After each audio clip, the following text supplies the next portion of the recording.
make a narrative as if like I'm scared of. I think Devin's a tremendous fighter. Do I think Devin Haney can beat me? Hell no. Hell no. Yeah. For me personally, I'm on a different level than everybody. Yeah. And when it comes down to boxing, because Devin, he's a boxer. It's on him. You know what I mean? It's on him. He knows that he's going to get this fade sooner or later. So it's only a matter of time. Obviously, we can't go down. You know, we can't go down to 135. So, you know, he would have to come up. And, you know, he can get this work anytime. He ready. I see greatness, man. I see greatness. Shakur practically beat him with one hand, man. That jab, man. Most important hand you have, man. You know? And he looked good doing it, sharp. You know what I mean? Distance. He did everything, man. Shakur Stevenson is expected to step into the ring with Devin Haney at the 140-pound division. He's agreed to the weight and hydration terms without hesitation, showing total belief that his talent puts him a level above anyone he lines up against. All of these guys, if y'all want me to come to 147, I'm coming in with rehydration clause. I don't even do that. Yeah. But why am I going up to these guys' weight classes if I'm not planning on? Devin Haney has made it clear that a matchup with Shakur Stevenson is going to move forward. His comments reflect focus and resolve, leaving no doubt that this is a fight he genuinely wants to make happen. We're still at 135. You can't, you know, say your name without saying Shakur to your female tank, right? It just is what it is. Is that fight going to ever happen? Would it ever happen against you and Shakur? 100%, yeah. I think so. I think it. You think Shakur will grow into whatever weight you're in? I mean, all of us is close to the same size. You know, we're all growing together. We're all like, you know, getting bigger. Well, so, and it's only so many guys, like y'all said, it's only so many guys that we could make big money and people want to see the fights. Which even though I know that they making new guys, it's guys like Kermel, Abdullah, all these guys want to come up too. So eventually they gonna be there too. But yeah, no, I think that a fight with Shakur is very much possible. We try to make it happen. Shakur Stevenson says fear isn't a factor when it comes to Devin Haney, though he believes Haney's camp could try to spin the narrative by suggesting Shakur is deliberately steering clear of the matchup. Devin Haney. Okay. Devin Haney's probably, to me, I don't think it's hit its point yet, but I think in the next year or two, it'll hit a point where it's like the world is gonna demand, you know what I'm saying? I can see the trajectory feels like it could meet like that. I would love this fight. But look, you gotta watch what you say with like, and this is not even Devin fault, because Devin is very respectful of my game and I'm respectful of his game. He's a good fighter. But his fans will clip and twist and turn things into something that is not. So I try to be real careful on what I say. True. This has got Jay on Twitter. He a big Haney fan. He be always clipping and changing stuff, Jay. Yeah, they gonna make a narrative as if like I'm scared of. I think Devin's a tremendous fighter. Do I think Devin Haney can beat me? Hell no. Shakur Stevenson says he operates on a different tier, confident that no opponent can beat him, and adds that Devin Haney doesn't have the power to stop him. He's a fucking stone cold killer who's just gonna go in there and try to knock me the fuck out. Yeah. He's gonna try to outbox me. I'm the greatest boxer. How do you... So that's how I feel about the fight. Yeah. But it all gotta make sense from a business standpoint. I don't like getting up here and negotiating against myself. And, for sure. But for me, I'm willing to make the fight. But do you see it as it being that could, you know, like we always said, the Four Kings, even though you wasn't a part of it, the whole plot was like at the end of the road, there's gonna be two guys left standing, and that's the big fight. Do you see that as that potentially what that could be? I'm a bad motherfucker. Devin Haney is focused on validating his legacy, pushing for matchups against elite fighters like Shakur Stevenson as a way to demonstrate how great he truly is. Those fights are not possible. Would you be more inclined just to move up to 140?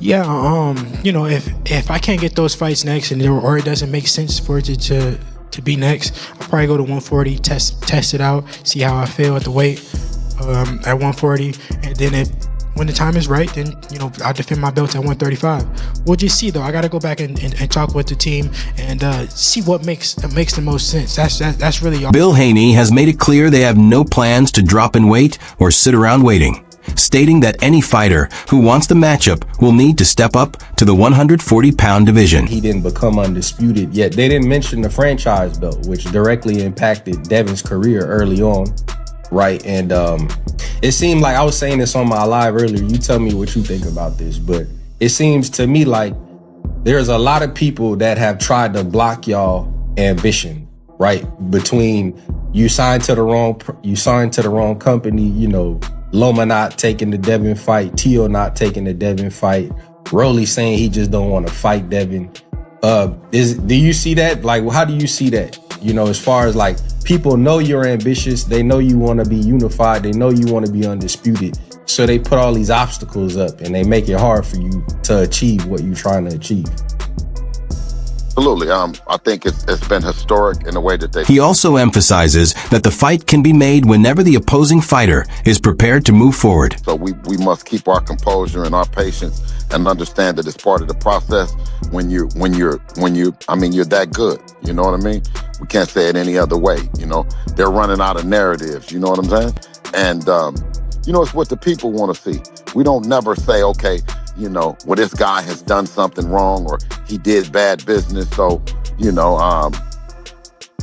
we'll never do it. Obviously, when we go through negotiations and we spend time in there, whether it's put something together for Richard Hitchinson, for him to come back later and to say, I want that fight. Well, when we were trying to make the fight, we couldn't. You didn't want to negotiate. You went somewhere else.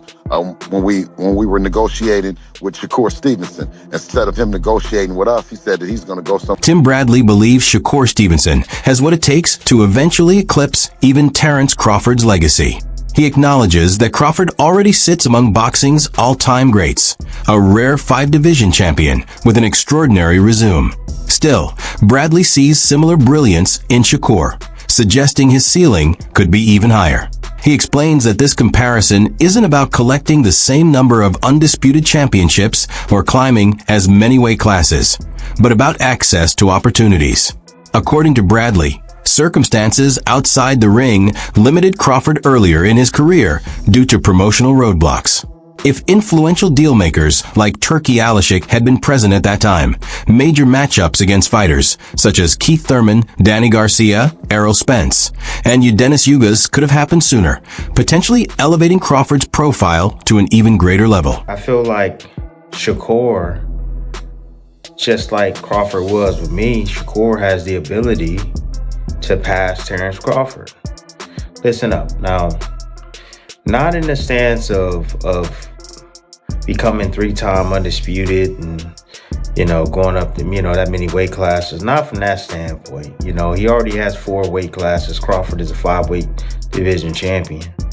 But in the sense of having the opportunities that Crawford didn't have.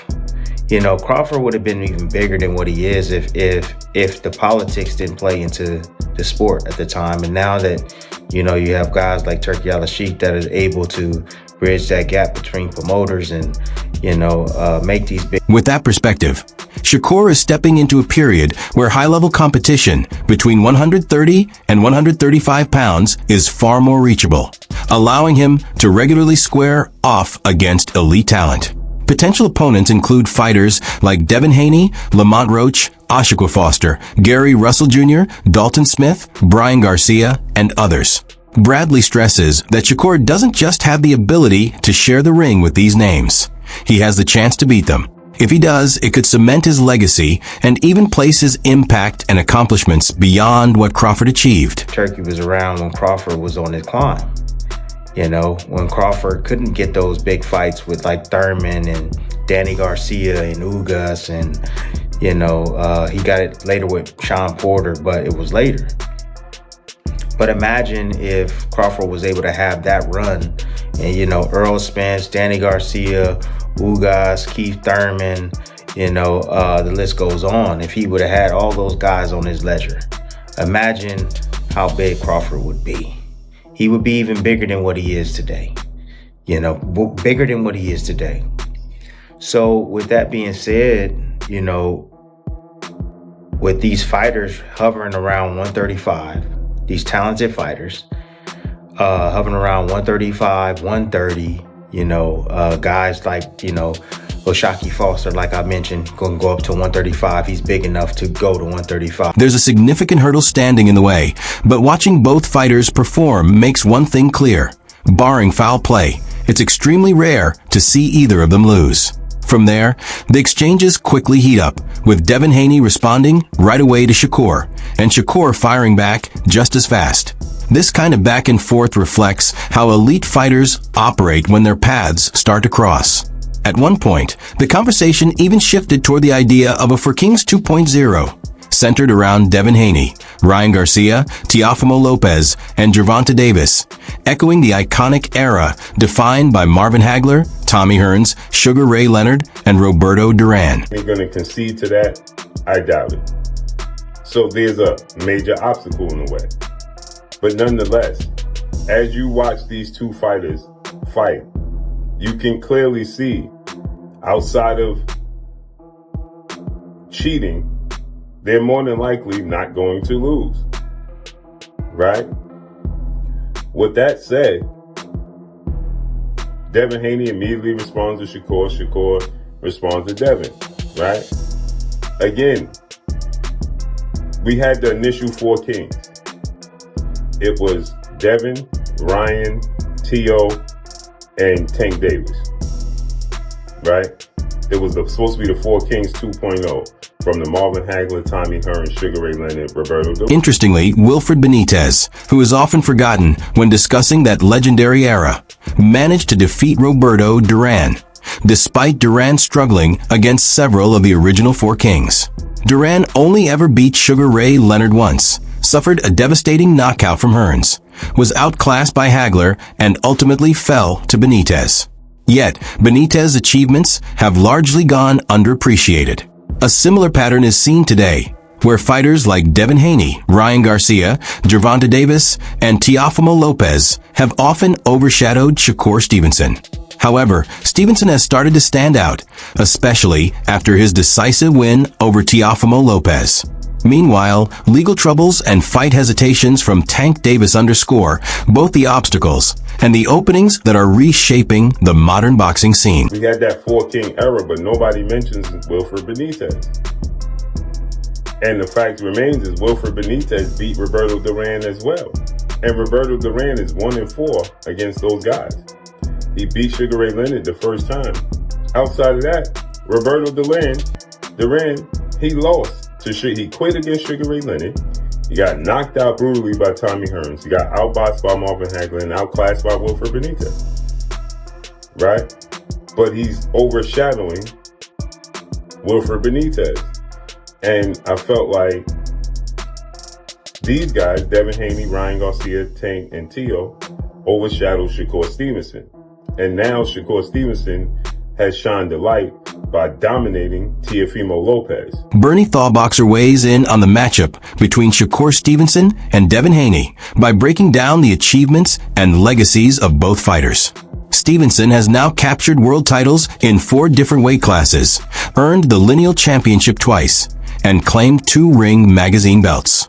He also became a 2-time unified champion at 130 pounds, defeating top-tier opponents like Teofimo Lopez, who is known for always stepping up in big moments. Fight, Conor Ben comes into the ring, they talk, have some words, but Shakur Stevenson said, I want to put that same rehydration clause you put on Chris Eubank. Tell me, what did you get out of that moment in the ring? Well, I heard on the press conference where I think it was his manager said that, that was a clown move, but I think Shakur invited that, I don't even know if I would have said all that about Conor being right then, but I think he really wants that fight. He really wants the money for the fight. He been saying that. And now he came through victorious, I think he really wants that money for that fight. He wants the money for the. Devin Haney, on the other hand, has captured world titles in 3 weight classes and was once an undisputed champion. Bernie points out that if Shakur Stevenson is serious about facing Haney, he should do it without hesitation. Taking on Haney at his peak leaves no room for excuses and guarantees that Stevenson would earn full recognition for an extraordinary accomplishment.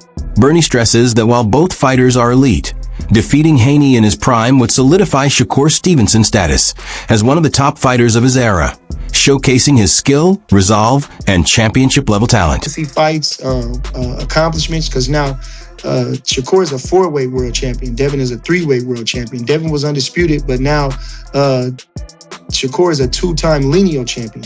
So he's a 2-time Ring Magazine winner. 2-time unified champion. If you want to add the ring, as far as with the WBO, he was unified at 130. So he's a 2-time unified champion, 2-time lineal champion. Beat a guy like Teofimo Lopez, who rises to the occasion. Had a close fight with George Kambosos. You can make a claim that he was fighting out of frustration or out of emotion, and that was it. He was in his prime too, Josh Taylor seemed to be drained at 140. Not taking away from Devin, but he was already moving up to 47, they were saying. Lomachenko was a little older and small. Shakur Stevenson recently put on a masterful display against Teofimo Lopez, and Busiai and his highlights just how impressive it was, especially given that Stevenson fought almost as if he had only one hand. His jab, the cornerstone of boxing, was crisp and precise, controlling range flawlessly. Every action was deliberate and effective, showcasing technical skill that made Lopez, despite his experience and athleticism, appear amateurish. Critics who had questioned Shakur's record, claiming he hadn't faced elite opponents, were proven wrong. From a technical standpoint, Stevenson executed everything flawlessly, and Lopez's struggles were simply a reflection of the challenge posed by facing Shakur Stevenson at his best. I see greatness, man. I see greatness. Shakur practically beat him with one hand, man. That jab, man. Most important hand you have, man. And he looked good doing it, sharp. You know what I mean? Distance. He did everything, man. He did everything right, man. A lot of people thought it would be a tough fight because Teo's athletic, Teo's experienced, he's fought on a high level. Mm-hmm. And, they were critical of Shakur. He ain't fought nobody in this and that. Yeah. He made Teo look like everybody else. Made him look like an amateur. Yes. Now, technically, what did you see? Right? Where did Teo go wrong in that fight? Where he went wrong? Yeah. Fighting Shakur. That's where he went wrong. Fighting Shakur. I knew he just running his mouth. He just was talking, man. I knew that from the beginning, even the time when... Even with a slight injury to his left hand, Shakur Stevenson stayed in full control throughout the fight, relying on his jab and only using his injured hand sparingly. Buzzy points out that Stevenson could have gone for a stoppage if he wanted, yet he chose to manage the fight intelligently despite the discomfort. The performance highlighted not just his talent, but also his ring IQ and composure under pressure. Fans in Philadelphia and around the world witnessed a true masterclass, as Shakur demonstrated that even while dealing with an injury, he could dictate the pace and dominate. This showed that greatness in boxing isn't about perfect conditions. It's about skill, heart, and unwavering focus. Yeah, Shakur knows he could have got stopped too, but Shakur hurt his left hand. His left hand was hurt. If you notice, he was using that jab a lot. Yeah, jab and then the hook. And he threw the left hand every now and then. Because I was screaming out. Everybody said they heard me in Philly. Yo, we can hear you on the TV. Yeah, that's my young buck. You know what I mean? And I was telling him, throw that straight left hand. Then I noticed when he did throw it, he wasn't throwing it real hard. You know what I mean? You know what I mean? But he looked spectacular, man. You know, he can't ask for nothing more, man. And with me, I don't care about what people say, man. They always want to talk about you and say, oh, he should have did this, should have did that. He did everything that he was supposed to do, and he did it right. The upcoming matchup between Shakur Stevenson and Devin Haney is one fans can't wait to see. Both fighters bring elite skill, lightning-fast speed, and relentless determination, making the fight unpredictable from start to finish. Supporters are dissecting their styles and previous bouts, debating who will come out on top. Every punch and every movement matters, with stakes higher than ever. Stevenson's technical precision will face Haney's agility and power, setting the stage for an explosive showdown.